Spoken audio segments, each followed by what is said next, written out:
You ever notice how sometimes the solution to a problem creates a whole new problem?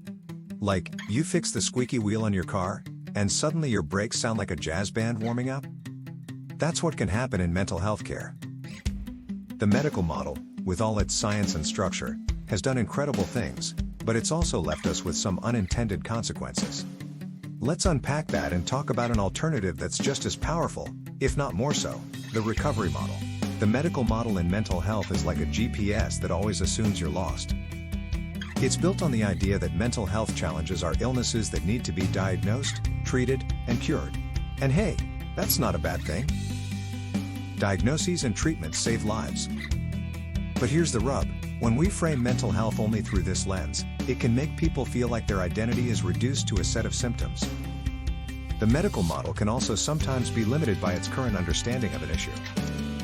As we progress in knowledge of our human experience, we change how we treat complex mental health challenges.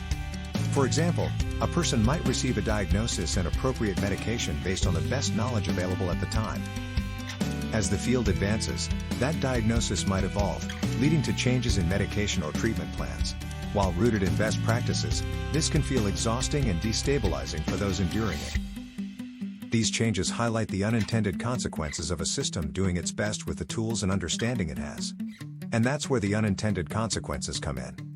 Instead of empowerment, the medical model can leave people feeling stuck, defined by their diagnosis, or waiting for someone else to fix them. Enter the recovery model, a GPS that reminds you you're in the driver's seat. Think of the recovery model like climbing a mountain. In the medical model, the focus might be on diagnosing how steep the mountain is, prescribing the right shoes, or identifying the risks along the way. So how do we shift from the medical model to a recovery-based approach? Here are some practical ways to start. Reframe the narrative. Instead of asking, "What's wrong with me?" ask, "What do I work toward?" Recovery starts with a goal, not a diagnosis. Focus on strengths. Make a list of things you're good at, even if they feel small. Those strengths are tools for your recovery. Build a support network. Whether it's friends, family, or a peer support group, recovery thrives in connection. These are your climbing partners for that mountain. Redefine success. Success doesn't have to mean being perfect. Maybe it's showing up to therapy, reconnecting with a hobby, or just having one good day after a tough week. Own your journey.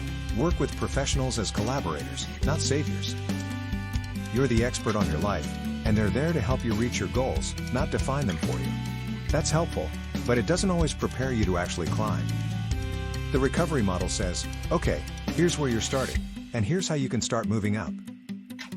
It's your journey, and you get to define what reaching the top looks like. It's about more than symptoms. It's about strengths, goals, and building a meaningful life, whatever that means to you. Recovery doesn't always mean cured. Sometimes it means learning to live well, even with challenges. Here's the truth: the medical model has its place, but it's not the whole story. Recovery isn't about waiting for someone else to hand you a solution. It's about taking the wheel, setting your course, and moving forward at your own pace. You don't have to be perfect to make progress. And every step forward, no matter how small, is proof that recovery is possible.